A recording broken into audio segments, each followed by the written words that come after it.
Why does everybody ask me if I'm Latina? Isn't it obvious?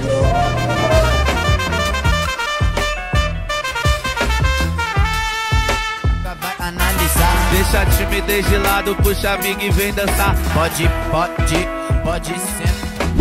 আসসালামু আলাইকুম and hello everyone, welcome back to my another video.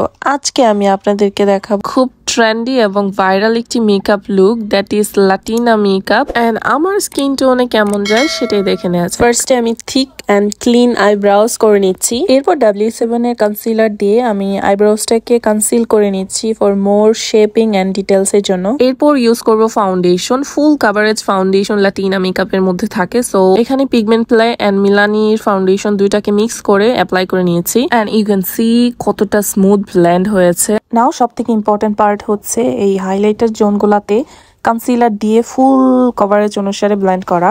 এটা লাটিনা মেকআপের একটা অন্যতম part. আর আমি আমার থেকে এক শেড ব্রাইট কনসিলার দিয়ে হাইলাইটার জোনগুলোতে অ্যাপ্লাই করে সুন্দর করে ব্লেন্ড করে নিয়েছি। আমার পছন্দের জ্যাকেটের কম্প্যাক্ট পাউডারটা আম্মু মিস্টেকেলি ভেঙে ফেলেছিল, যাই হোক ওইটার মধ্যে অনেক প্রোডাক্ট রয়ে গিয়েছিল, এখন আমি এগুলো ফেলে তো দিব না, এগুলোকে আমি ব্যবহার করব। ভ্যানিটির মধ্যে এটা পড়েছিল, চোখে পড়লো, তাই ভাবলাম এটা ইউজ করি। অ্যাজ ইউ ক্যান সি এই জ্যাকেটের কম্প্যাক্ট পাউডারটা কতটা পিগমেন্টেড এন্ড স্মুথ ব্লেন্ড হয়, আমার কাছে খুব ভালো লাগে। আমি ফুল ফেসে এটা অ্যাপ্লাই করে নিয়েছি। লাটিনা মেকআপ সাধারণত গ্ল্যামার্স, বোল্ড এবং উজ্জ্বল লুকের জন্য পরিচিত। এতে ত্বকের গ্লো, ড্রামাটিক চোখ এবং স্টেটমেন্ট লিপসকে গুরুত্ব দেওয়া হয়ে থাকে। এরপর W7 এর ব্রোঞ্জারটা দিয়ে আমি আমার ফেসটাকে কন্ট্রোল করে নিচ্ছি। লাটিনা মেকআপে ত্বকের উষ্ণতা এবং সান কিডস লুক আনতে ব্রোঞ্জার ব্যবহার করা হয়। এরপর চলে গেলাম আইলোকে। লাটিনা মেকআপে চোখের মেকআপটা বোল্ড আইশ্যাডো আকারে থাকে।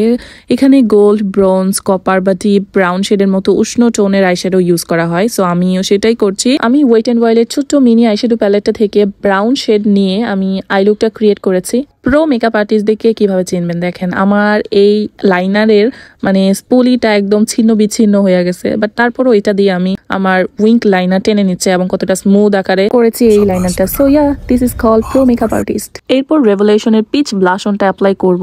এখানে ব্লাশ অন হিসেবে লাটিনা মেকআপের পিচ বা কোরাল রঙের ব্লাশ ব্যবহার করা হয়, যা মুখের স্বাভাবিক লালচে আভা আনে, সেটাও পরিমাণ মাপে থাকে। So as you can see আমি কতটুকু ব্লাশ অ্যাপ্লাই করছি। এরপর ইনার কর্নার আর নোজে হাইলাইটার অ্যাপ্লাই করে নিচ্ছি। এরপর আমি একটা মিলানি লিপ লাইনার দিয়ে আমি আমার লিপটাকে ড্র করে নেব। এখন লিপস্টিকের পালা, অলমোস্ট আমার মেকআপ শেষের পর্যায়ে। অ্যান্ড লাটিনা মেকআপের লিপস্টিকটাও কিন্তু একটা ইম্পর্টেন্ট পার্ট। লিপস্টিকে যেমন উজ্জ্বল লাল, গাঢ় বার্গান্ডি বা ডার্ক চকলেট শেডের লিপস্টিক খুবই জনপ্রিয়। লাটিনা মেকআপ লুক নিয়ে যে মেয়েটা ভাইরাল হয়েছে, ওর লিপসটা যেরকম আমি ওরকম করার চেষ্টা করছি। লিপ লাইনারটা ড্র করার পর আমি মিলানির এই লিপস্টিক শেডটা মিডল পোর্শনে দিয়ে দিচ্ছি অ্যান্ড আই গেস কিছুটা মিলেছে। So yeah, this is my lipstick shade. এরপর আইল্যাশেস অ্যাপ্লাই করবো। এখানে 5Dর একটা আইল্যাশেস পরবো।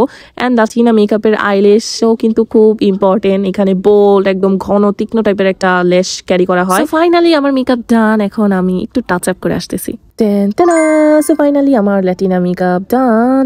ইউ ক্যান সি আমার মেকআপটা কতটা সুন্দর, কতটা স্মুথ অ্যান্ড শার্প লাগছে। অ্যান্ড আমি ওয়ার্ম লাইটটা অফ করে দিয়েছি, কারণ ওয়ার্ম লাইটে একটু ব্রাউনিশটা বেশি লাগছিল। এখন আমি একটা ফান পার্ট করব, সেটা হচ্ছে আইব্রোটাকে কাটবো, বাট নট ওভাবে। আমি একটা কনসিলার দিয়ে আমি জাস্ট আইব্রোসের এখানে দুইটা দাগ টেনে নেব, যাতে একটু ড্রামাটিক লাগে দেখতে। So here is the complete look and I think আমার লিপস্টিক, আমার আইল্যাশ, আমার ফুল makeup look and all over perfectly একদম লাটিনা মেকআপের মতো হয়েছে। আই হোপ আপনাদের কাছে ভালো লেগেছে। অ্যান্ড যেহেতু ট্রেন্ড চলছে এই লাটিনা মেকআপ লুকটা, তো আমিও ট্রেন্ডে কেন পিছিয়ে থাকবো। সো ওকে, আজকে তাহলে বিদায় নিচ্ছি। আবারও অন্য কোনো tutorial or any type of ভিডিওতে আপনাদের সাথে দেখা হবে। টিল দেন সবাই ভালো থাকবেন এবং সুস্থ থাকবেন। Bye bye.